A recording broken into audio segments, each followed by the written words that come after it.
Damon's Ash. What's happening? What's up, Dame? How are you? I'm good. How you doing? I'm good. I'm good. I'm good. Thank you so much for being here. Where are you right now? In Burbank at home? I'm in Wyoming. Oh, you're in Wyoming. What are you doing out Yeah. there? I had to go holler at Kanye for a second, and I was looking for some land. Yeah, you did. I'm going to ask you about that because I saw on your Instagram that great picture. So, first of all, let's start here. You know, it's been a rough time out there in the world for pretty much everyone, right? We're dealing with two pandemics, COVID-19 pandemic, the pandemic of racism as well, and things have really come to a head at this point. But how are you doing? How are you making it through, you and your family? Oh, I'm good. You know, I've been like social distancing for years.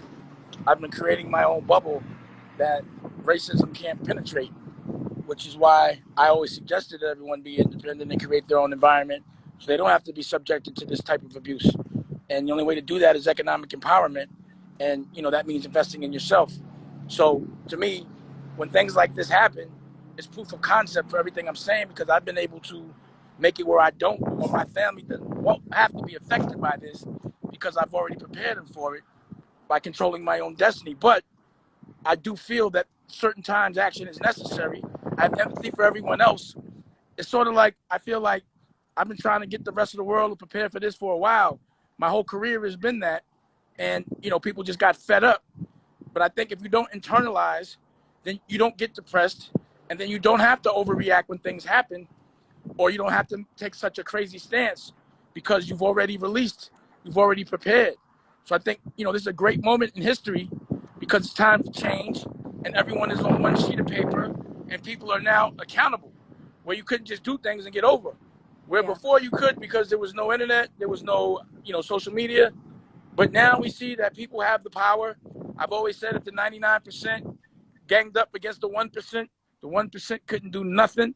But for some reason, I feel like we always get caught up in that division thing. I think racism is meant to divide the working class, so we don't look at the first number 1% that keeps everybody distracted and oppressed, because they need someone to do the physical work. Yeah. So I think all the bullshit is a distraction. I think we have the key to let ourselves out of slavery. It's within. Slavery and racism is not a physical thing. It's nothing that someone can do to you. It's something that you have to accept, and I never had. And I think I've been the odd one out because of that, and been happy for it, because I've never had to internalize. And years later, again, I feel like it's like, I wish we would have did this a while ago, or I wish we'd have prepared economically for this a while ago. But we do see the power of the people, and I'm happy about that. But I don't want to see so much collateral damage. You mentioned on your Instagram a few days ago, you said that you have been fearful of the police since you were 17 years old, right? Yep. Talk to me about that. And have you ever been the victim of police brutality yourself? Well, I was a drug dealer. I was a criminal. So I was always scared of the police, because, you know, I didn't want to go to jail. But I never judged the police for cheating, because I was cheating. So I don't never think you can't catch a cheater unless you cheat. So I've never been mad at the police for cheating with criminals, but I've always felt bad about the fact that there's collateral damage, and people that aren't criminals sometimes have to be subject to that, or, you know, be part of the collateral damage. But, you know, I just sell drugs every day, all day. I broke laws every day, all day, you know, so I can understand. Well, my fear is because it was a professional part of the job. But right now, literally, I would say about a couple of hours ago, we were driving to the ranch, and the police pulled us over, and we were scared to death. We didn't do anything, but at this point in time, I don't want to be around the police, because it's subject to the individual. He could do whatever the fuck he wants to do. So you could get a good policeman and have a good day, but if you catch one that's you know, imbalanced or had a bad day, he can kick your ass. And there's not a damn thing you can do about it, because a policeman is never going to convict another policeman. A policeman is never going to arrest another policeman unless he has to. So, you know, there's no accountability for a policeman. So not all police are bad, but the bad ones are really bad. You know? Do you think that is going to change at this point? I mean, we've had a lot of empty promises in the past, right? Like we've been here before, maybe not to this extent. I can't see you anymore. I just see a beautiful view of the clouds. There you go. Do you think that we are really on the road to real change right now, where police do hold each other accountable? Because that's needed, obviously. Well, I think what I can say is this. Also, what you know about me is my business model was always keep those cameras on. It's been my best witness. So I've been taking pictures and documenting things that I thought were unjust, or just have the cameras on just in case. But I think the accountability has come from the fact that if something happens, the whole world will see it fast. The whole world can react fast. And that's the difference. We have to stay on their neck, keep them accountable. It doesn't mean start breaking shit. It just means don't have it. Invest in yourself. Somebody bothers you, that like my thing, when someone I thought was being racist, like in business, I would just buy their business and fire them. And that was the best way to cure racism. Wow. You've done that before a few times, huh? Absolutely. I like, if you didn't let me in a club when I was young, I'm buying that club and I'm firing you. I've done that. That's a good way to handle it. I want to ask There's no other way to handle it. Yeah.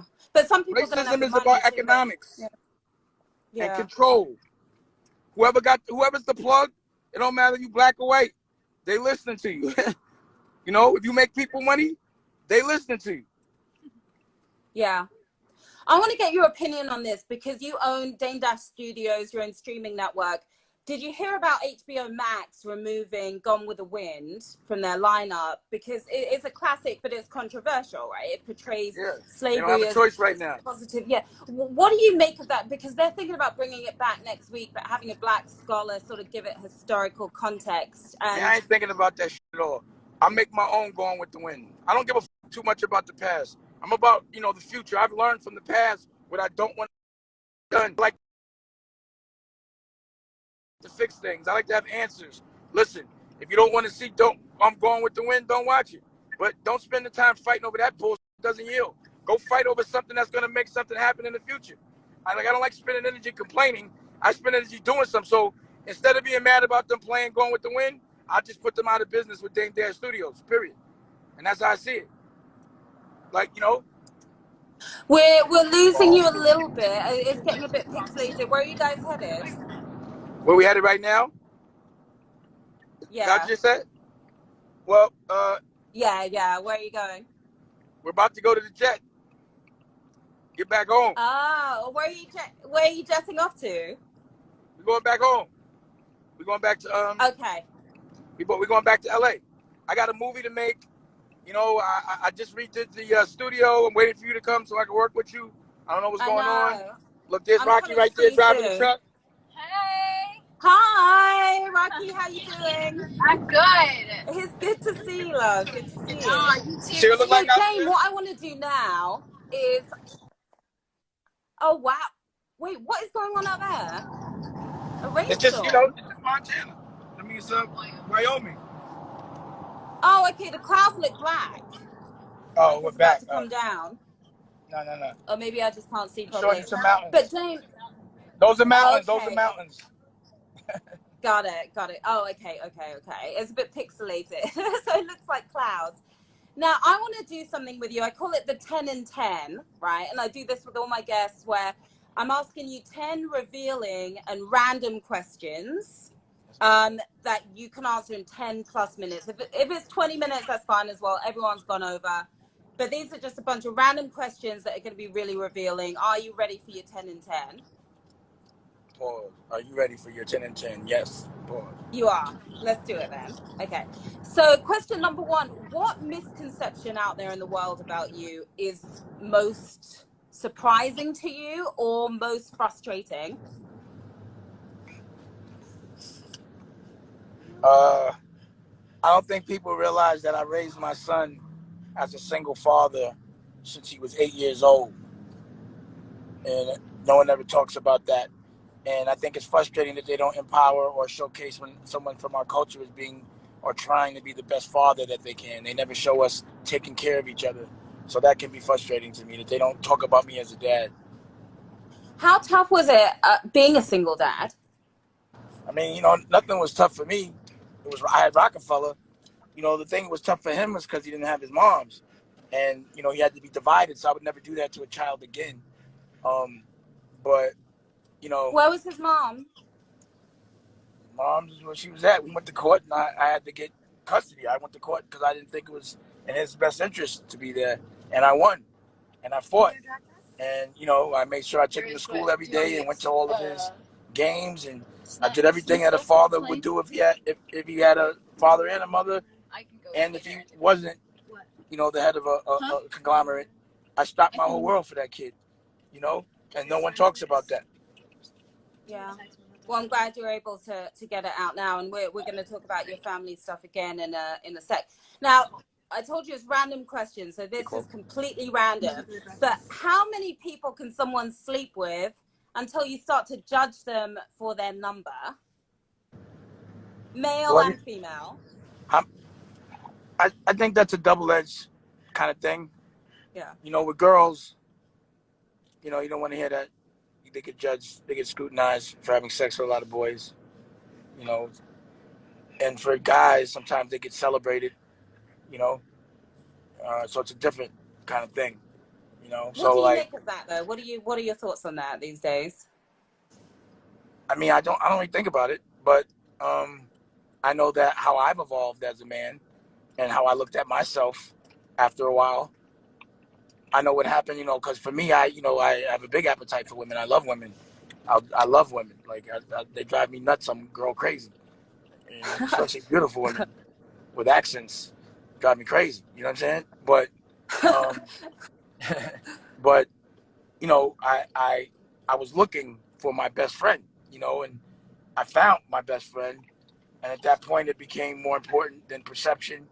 You know, like, sometimes dudes will only mess with a famous girl, like a groupie, just because they're famous, you know. But yeah. I was like, yo, I don't care about a famous girl. I've been with every famous girl I could ever want to be with. I want a girl that just wants to kick it with me, that I can spend time with, that can be my homie. You know what I'm saying? That can understand me for who I am, where I don't feel like I got to get away from her.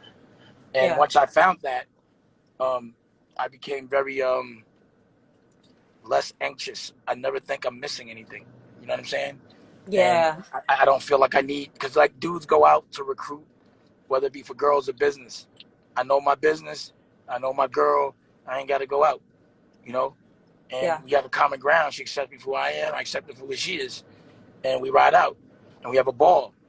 And so back in the day, having a girl to me would be like ridiculous. Like, you have a girl? That's crazy. And I didn't really have one. Because you had so many women around you. So many options. Just to have to commit to one vagina is crazy. You know what I'm saying? And is it that hard? For me, it is. I like vagina. It's hard. It's not just, well, at least you're honest, you know. There's no at least about it. I'm not ashamed that I love vagina, but you know, I just what I love. So yeah, but it wasn't hard for me when you find the right vagina. You know, it's about finding the right vagina. Got it. Okay, good answer. All right, question number 3. You posted that photo with Kanye. You were just talking about that. Tell me what's going on there. You guys are working on a new deal. What's happening here? Can't tell you. No? Oh, dang. Give me a little something. I saw your other post. I give you a little something, but I can't tell you. Okay, a little something then. We're in Wyoming. Yeah. You mentioned something about buying land. Yeah, that's for me. I want to, I want to get a little ranch or something. Like okay. But you're working on a project with Kanye. Okay. No, I didn't say I was working on a project. I did not say that. That's not what I said. I just said I can't play. That's what I'm doing. Okay. That's the rule. When him and I talk, we can't really talk about what we talk about. Okay. Because that was my next question. When you guys are hanging out, because you guys have been close for many, many, many years. You gave him an incredible opportunity. When you do hang out, what kind of stuff do you usually talk about then outside of business? Do you talk about personal stuff, family? Nah, he be fronting on me. That's all he do is front on me. He fronts on you in what way? Front on me. So the shit he's doing is like Willy Wonka. And, you know, it's like beyond what I do. His dreams are bigger than mine, and I'm proud of him. Because he's done things that I didn't even think I could do, you know? And his work ethic is serious. I could say that. If anybody is in competition with Kanye, you better never sleep. Ever. I will tell you that right now. That he's on one. He's like, he's on one. I'll tell you that right now. But Okay, so he's trying something to help new the he's going world, to and I surprise us respect with. that. And he's Yeah. trying to help the world, and I respect that. He's concerned more about the world than himself, and you'd be surprised about that. But that's the things that, you know, those are the kind of conversations we have, and they're lengthy. But it's really about how to help culture. That's awesome. Do you and your family spend time with him and his family, with Kim and the kids, you and Rocky? Do you ever go out on, oh, I think we lost you for a second. Hopefully you'll be back in a minute, in a second. You're back, great. Do you have a double date, you and Rocky and Kim and Kanye? No. No, you haven't done that yet. Hi, picking up for Dykstra, Jessica. Okay. It's your birthday. Did you say happy birthday to it? It was his birthday the other day. 5:38. I can't sit here and talk about Kanye all day. Okay. We have 2 Kanye We're questions. moving on. Gotta We're keep it moving on Yeah. swiftly. All right. So your life is a movie, right? It really has been a movie. It's still a movie. When the movie comes out, because that's pretty inevitable, what is going to be the title? What would you love to be the title of a movie about your life? And who would play you, do you think? I mean, it would make sense if my son played me. It would make sense. That's a good one. Can he act? Yes. Pardon? Can he act? Does he act? I'm sure he could. Yeah, he definitely could act. He's a good actor, actually. Okay. Yeah. Because you guys look alike. Yeah, he's my son. Yeah. But sometimes, you know, a kid can look like the other parent, but you guys And that's when you have to. Oh yeah, I get it. Yeah, I got strong genes. Yeah. And what would the name of it be? The Dream Catcher. Is there 2 prescriptions in here? Dreamcatcher, that's a good one. Oh, there should be 2. All right. That's all I do is make Dreamcatcher people's dreams come true. What is this one? And you can Yeah. well, who would you play? What is it? There should be Tylenol 3. Who would you play? I don't know. I'd have to play, because we go way back, right? I met you from interviewing you when I was at PET, so I guess I'd be out there on the red carpet interviewing you. You know what's crazy is you haven't changed a bit. You haven't aged or anything. It's like you just interviewed me. Thank you. You haven't really either. Just a little bit of gray, that's it. Just a slight color change in the beard, and that's it. Like, you thank you. still look as young as you ever did. I appreciate that. So do you. Yeah. Thank you. Yeah, because it's been a number of years. Okay, so here's one. So a lot of people don't realize that Stacey Dash is your cousin, even though you guys have the same last name. She said a few years ago that you cut her off because of her Republican beliefs, and she has some pretty hardcore Republican beliefs. But have you guys made amends since then? Where do you guys stand as cousins? I know she's been going through a bit of a tough time. She was lying. Ain't nobody cut her off. She's lying. Oh, really? She's lying. Stacey be clowning, man. She's like that silly cousin or you know, that drunk uncle that says dumb shit. And you might argue it, but they still come back to the table. That's her, you know. But you know, I don't agree with a lot of things she does, but whatever. We're family, and it is what it is. Figured it out. But most of the time, like we don't discuss our family business in public. So I don't even know why she said that stupid shit. Yeah. Do you speak often?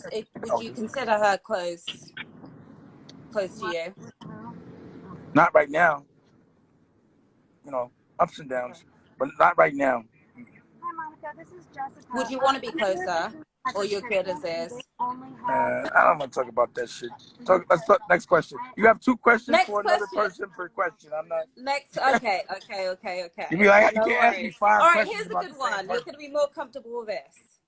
I'm comfortable with 1 question about somebody, but not 5.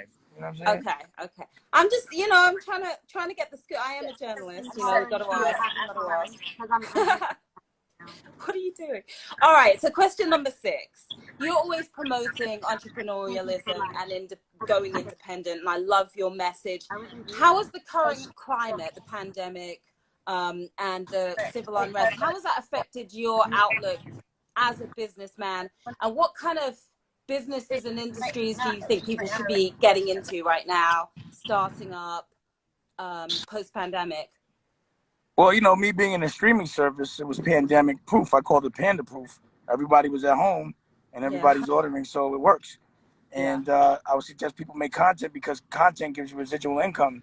So, you know, you have to make something that's has a narrative, a scripted, not just some random shit. And you'll make something that image will make you money every time it gets looked at, no matter how long. So 10 years from now, you get paid for something that you did 10 years ago, and you haven't done a fucking thing. So I would think making a catalog that gives you residual income, and also you can leverage it, meaning you get a loan against it based on what it earns a year. So I just that's what I do. I just have a catalog of content, streaming, and then the ancillary things that come with the projects, the franchises. So you make a movie, you got the merch, you got the toys, you got the video games, you got all that shit that come with it. So I would suggest people make real content and have a direct to consumer relationship and just build your brand. That's what you do. How do you make your content stand out with, not you personally, but how does somebody make their content stand out when there is so much content out there? It has to be better than everyone else's. So, there's an art in making films and television and telling a story. You have to be able to tell a story. You have to make it look good. And, you have to be able to market it and package it. And, it's really all in the story. It's all, it's like what makes one cheeseburger better than another cheeseburger. You know what I mean? Yeah. Everybody eats cheeseburgers in every restaurant. There's a lot of cheeseburger restaurants out there, but you're going to go to the one that has the best burger. Vegan and Beyond Burger, because I'm vegan, vegetarian. Yeah, I like those burgers. Yeah. Okay, so next question. This is question number 7. All right, you're doing well. So you're on the reality show Growing Up Hip Hop. You're an executive. No, I'm not anymore. Fuck Growing Up Hip Hop. Oh, well, we'll talk about that. I just sued E1 and the We Channel. I'm doing my own TV show. What's that? I have my own network. Yeah. What the fuck do I need them for? All they try to do is manipulate our culture, make us fight each other, capture it, and profit from our dysfunction. And none of us, and you're in television. You notice every show you were in, the production company that worked with the network has always been white, even if it's a black story. A white network, the network will not take a story from a black person unless it goes through a white production company. And that's fucked up. So E1 and We Channel both do it. They've been doing it. And then once they do that, they do the skim, and then they try to make us fight and tell us to work for free so that they could go get paid to walk through a strip club and totally compromise the brand. And I walk through E1's office, I see a lot of black shows, posters of black shows on the wall. But when I look in the offices, they're all white. So, this might be a moment for television to change. The reason why I started a network is because we don't have a network to showcase our heroes or control the narrative. Where can we get pure black news from? CNN? No. Yeah. Fox? BET doesn't have news anymore. No. That's where I used to work doing BET. Exactly. Yeah. And BT is not owned by motherfucking anybody black. It's owned by Viacom. So, again, we can't control the narrative as it relates to television because we don't have the platform. I have the platform. I'm going to show people how to pass laws and lobby and what senators and congressmen need to be showcased because they're passing laws that help us. Yeah. I'm going to tell the stories that evolve us, not divide us. I'm going to teach us how to be healthy and embrace that shit, how to take care of each other, to understand that love is the strongest currency in all that you should be fighting for. Yeah. You broke is because you only trying to make money for yourself. The only purpose of making money is so the people you love don't have to struggle. And if you ain't working for that, you're working for shit. Because that's going to be more of a motivation than just doing it for you. That's going to help you get up every day and work hard. Not even motivation. That's what it is. That's what love means. Love don't mean just love yourself. I mean, you got to know how to love yourself to love others. Yeah. But, you can't be selfish. You have to be strong so, you can protect the weak. Yeah. Now, you suing those companies, We and E1, that really stemmed from the situation where there was a scene that was captured where you were with Boogie, your son, and your oldest daughter, Ava, right? Now, that's not why I sued them. That's not why I sued them. I sued them because they knew my son had a drinking problem, and they kept making him drink on the show. And they agreed that they would not give my kid any liquor, or else I wasn't gonna let him do the show. And the next scene, they give him liquor. Then he ends up in rehab, and now our relationship is compromised. They did it on purpose. So Wow. that's why I'm suing them, and a bunch of other reasons. I'm suing them because they're racist. That's why I'm suing them. Because Tara Long is racist and does nothing but make money off our culture and doesn't have one show about her own. And I don't understand it.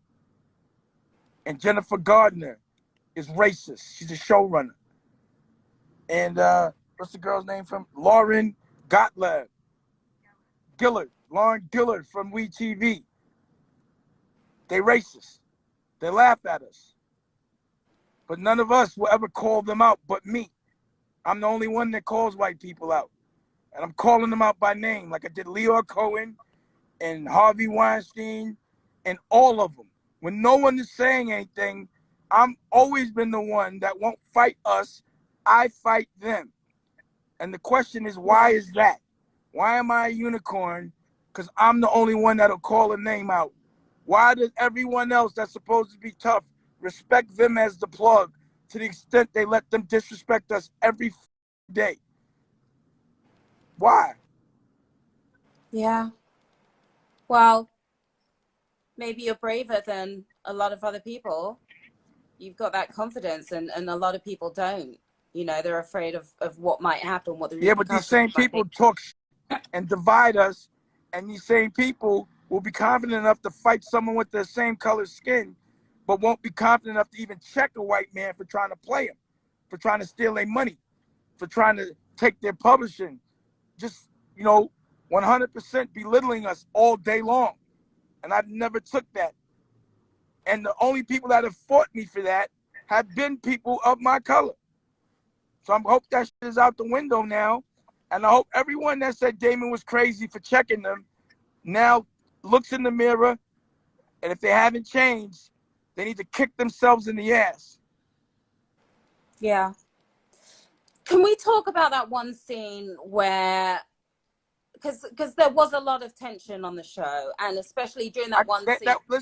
You talking about the therapy scene? The therapy scene, yeah. They cut and chopped that shit. If you looked at my Instagram, I put the real shit up. They didn't show the whole shit. Tell us what was missing and the whole thing. I ain't gonna go through it again, but y'all can watch it. I'll put it back up.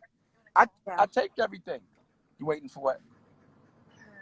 You tape everything just to make sure. Yeah, because that's what happens in reality. They'll slice and dice. They say that again. It. That's what happens with reality TV, right? They splice it and dice it, and it oftentimes ends up being something very different. Yeah. Always. You already know. Yeah. How's your relationship with your kids, with Ava and Boogie, right now? They good. Yeah. We good. I mean, Ava's, it's funny when you say kids. Boogie's not a child anymore. He's my grown-up. Yeah. You know what I'm saying? He's like 30 years old. So, he's a grown-up. Huh? He's 30 now. No, he's like 28, 29. That's 30 to me. Okay. I thought he was even younger than that. But yeah, it is. They're certainly, Like, really he's not on my watch no more. I did my job. Like, what the How long I got to be a daddy? He's fucking 30. What am I supposed to do? Yeah. Is he still on the show? He's staying on the show? We're able to clear that. I don't even know if there still is a show. It's been Corona. Okay. I think I have my 2-limit question on that particular one. So just a couple more to go. Question 8. Rocky is your wifey for lifey. You guys have such a solid bond. You were talking about it earlier. But what do you think is the secret that keeps you guys so strong like that? And did you have to change who you used to be in past relationships to make this work? Nah, the difference is she loves who I am. And I'm really attracted to her. I can't get enough of her. And that's what it is. She is amazing. For those who are just joined, can we take a quick look? Can we get Rocky on camera real quick? Just to say hi. Hi, that's Rocky, guys, if you haven't seen her before. Who's your boyfriend? Who you with? I can't really have that conversation. Oh, you can ask me all kind of questions, but I can't ask you? Yeah, but you're the interviewee. I'm not answering another question until you answer that. No, come on. No, I just answered. You just asked me questions about everybody. My son, my daughter, Kanye, my girl, and you can't tell me about your man? It's a complicated situation. What's the complicated about it? It's just a complicated situation, but I'll tell you later. Are you dating a couple? Yes, that's exactly what it is. Me too. No, I'm just kidding. Two couples. Wait, what'd she say? What did Rocky say? I didn't hear what she said. Huh? I didn't hear what she said. Say it again. I didn't hear what Rocky said. Oh, what Rocky said? Yeah. She said, if you're dating a couple, you might as well date us. Oh. Okay, I'm just gonna go to the small copper I don't store. want to cheat on the other couple though. I bet your can't couple cheat ain't on the better other than this couple. couple. They might be Your upset couple's with not. You can't get a better couple than us. You guys are a great couple. I love you guys. Love you guys together. Moving swiftly Is this your first ahead, time? faster Rocky than wants to ever. know. Rocky wants to know if that was your first time being with a female. Oh my god! Well, this interview took quite the turn, didn't it? Well, Rocky, yeah. Thanks a lot, guys. She was wondering, was that your first time being with a girl? No, I was joking. I've never done that before. You never been with a girl? No. I thought she was with a couple. You just said you were with a couple. No, I was What, kidding. you with a gay couple? You guys, huh? I was kidding. I was kidding. Oh, so you playing? Well, I need to know I'm who just you with. playing around. Well, tell me who you with.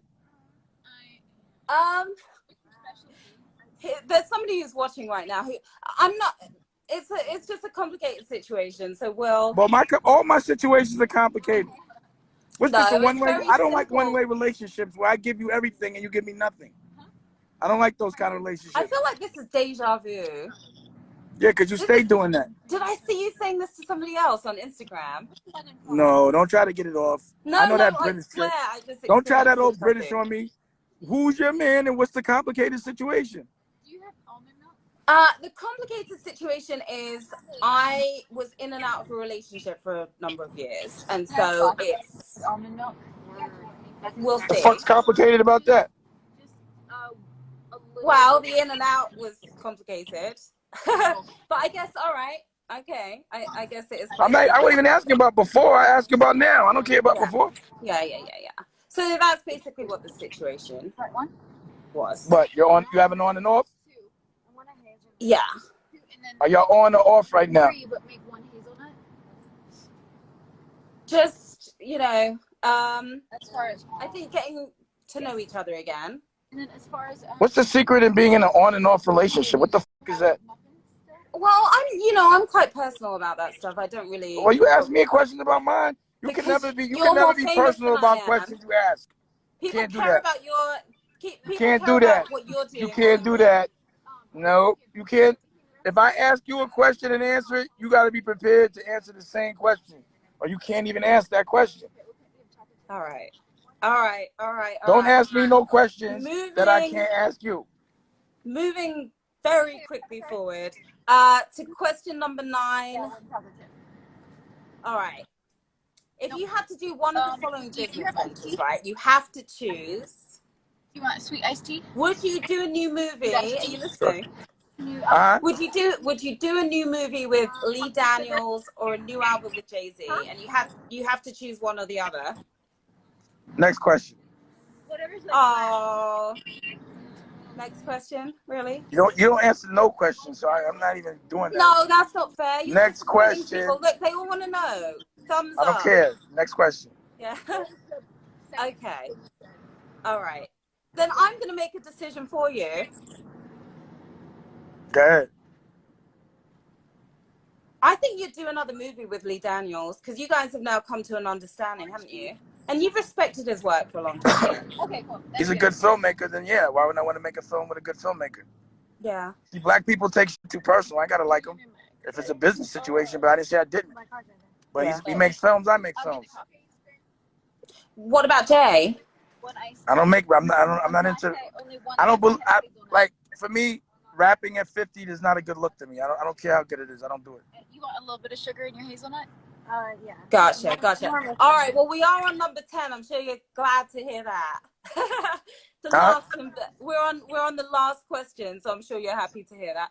I love talking to you. Well, I love talking to you too. I like doing it this way, where I ask the questions. Though this is the better way. You like it when I can't be in front of you, and I can't really we can't really have that conversation. You can say some funny stuff when I can't be in front of you, you know?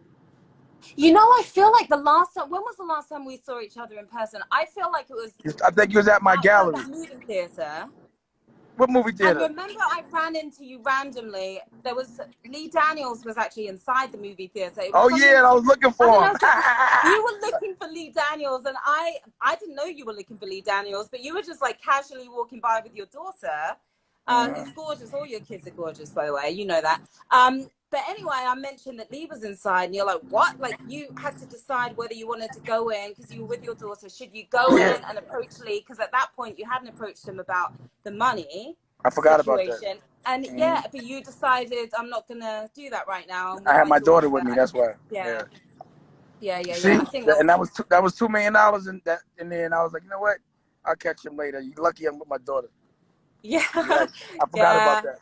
Yeah, that was a crazy moment, and you did catch up with them, and you're getting your money, so that's good. All right, so question number 10. You said that when you want to achieve something, you want to achieve a goal, you visualize it, right? Yeah. You visualize it, and then you step back and you figure out, okay, what steps do I need to take to reach that goal? And people hear about visualization all the time, but how do you actually do that? And how does it work in terms of figuring out those steps? And what's your goal that you're working on right now? What are you visualizing? I'm visualizing my television network, where I'm living. I'm visualizing, you know, with everything I want, I visualize and look and see what it looks like when I get there. And, you know, again, if you can think about something or visualize it for more than a minute and a half, it becomes a manifestation. Okay. And so your TV network is your next. That's what you're focused on. Where do you want to see it go in the coming months, years? You know, I'm gonna be bigger than Disney and HBO and Netflix. You know, I'm not hustling on a crowded block. Who do you know has a television network? You know what I'm saying?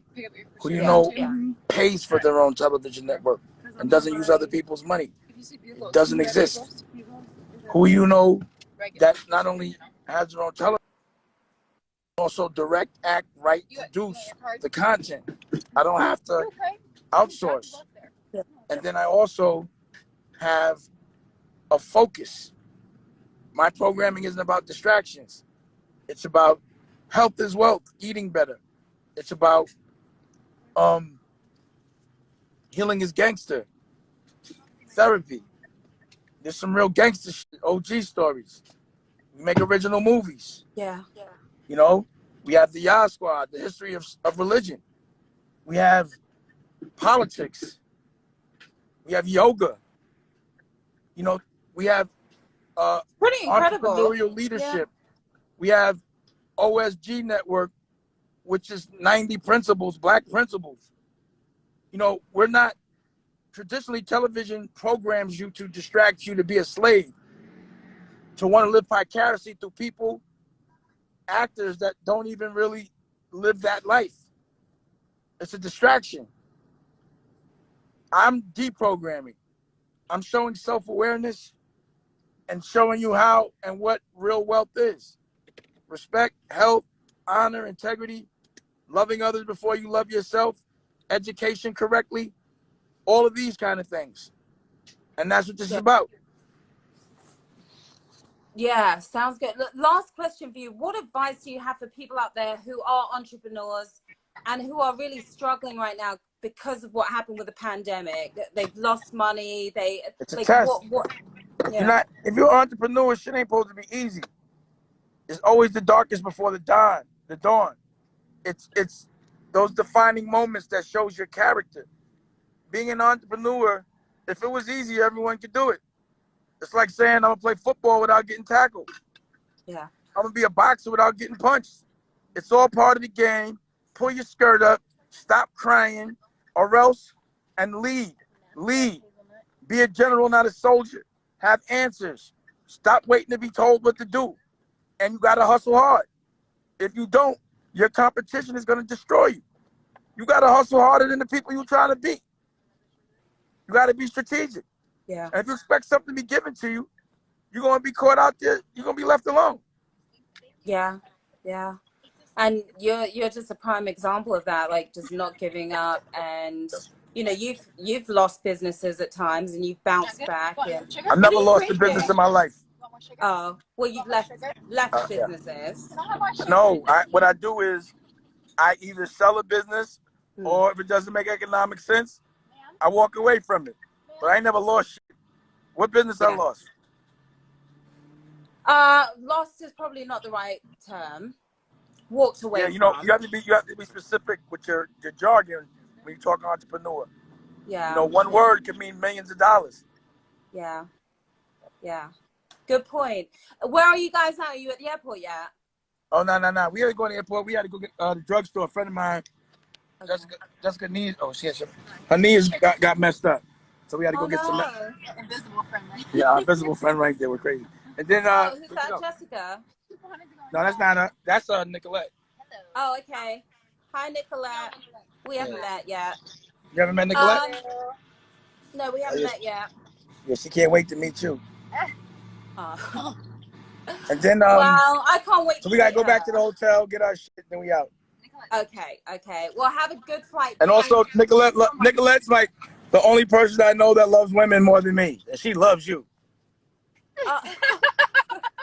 She hasn't even met me yet. She said she liked that accent. She liked that accent. Well, thank you. Did you ever see me? You remember when I lived in London for a little while? Yeah, you and Posh Spice, Victoria Beckham were really close, weren't you? You guys were working on a bunch of stuff when you were out there in London. How was your experience in London? I had a ball. You know, it was crazy. I got way too famous in London. I couldn't be out there too much. Really? Was it? Yeah, it was like I was a real rock star out there. They'd be chasing me out there. It would be crazy. Like physically, did you ever have to actually physically run to escape the Well, crowd? you know, I'm not pussy, so I don't run. But like I'll go into like a store, I'll come out, it'd be like 40, 50 people outside, and I'd be shouting all the guys. Yeah. That's a lot. We've got somebody from London right now throwing up the Union Jack flag. Dane, thank you for being so candid as always. Thank you for being so open. Thank you for not being so candid and not being so open and want me to tell all my business and you don't want to tell me none of yours. The journalist is my name Johnny Dash? Yes. No, it ain't. The journalist is supposed to not be part of the story. That's the journal. Who makes the rules there? Well, that used to be the rule anyway. Well, everything's changed. It's a new world after today. It has. Now we're right there in the middle of it. well, let me ask you a question. Now that, you know, and again, I've been telling people to do this all their lives, but as a journalist or someone that, you know, is a personality that interviews people, now that all these famous people are now turning into journalists and doing interviews, what are you going to do? That's your competition now. A rapper or their singers are now doing interviews. Where does that leave you? You know what I mean? An actress.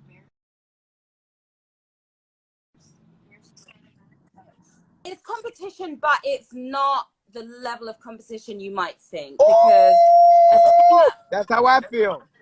Yeah, right? Yeah, it is not, because there are certain skills that I have accrued as my time doing this that they don't have. Or I'm not going to say everyone across the board. Yeah, but you know, it's just like, you know, maybe a rapper might get on a record with a more famous rapper, and make a hit record. Yeah. And, you know, a guy that's really good could get on a record without someone famous. Nobody hears it. Yeah. It's like the celebrity is what people leverage.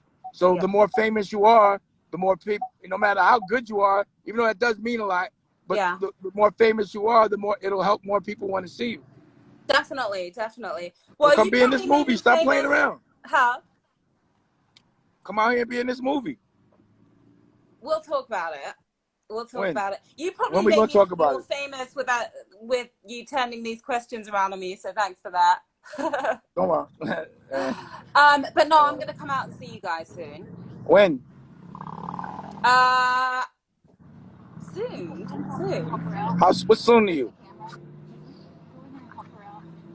Wait, now your lips aren't matching. You're out of sync now. I'm not sure what's going on.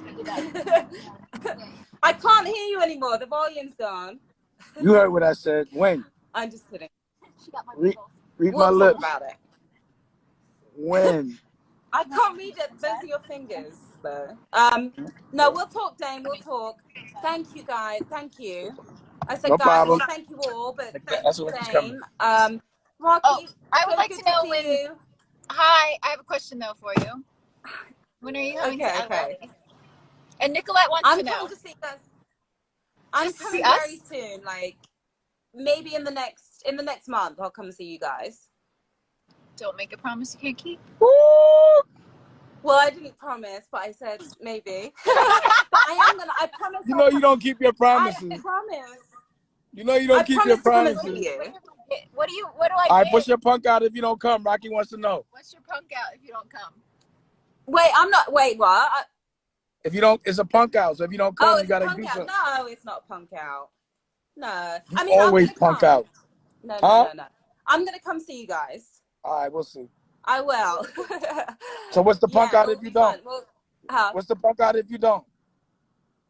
I don't know. I don't know. How's that work? If you don't come, then you got to do something. Then what do I have punk- to do if I don't? I don't know. Let's discuss offline. Okay. But it was fun, guys. It was fun. It was fun. Yeah, we'll talk offline. We're down. Talk offline. We'll talk soon, guys. Thank you. I appreciate it. If you want another amazing video with the one and only Dame Dash, check it out right there next to me. I think you'll enjoy it. Continue to believe, and I'll see you there.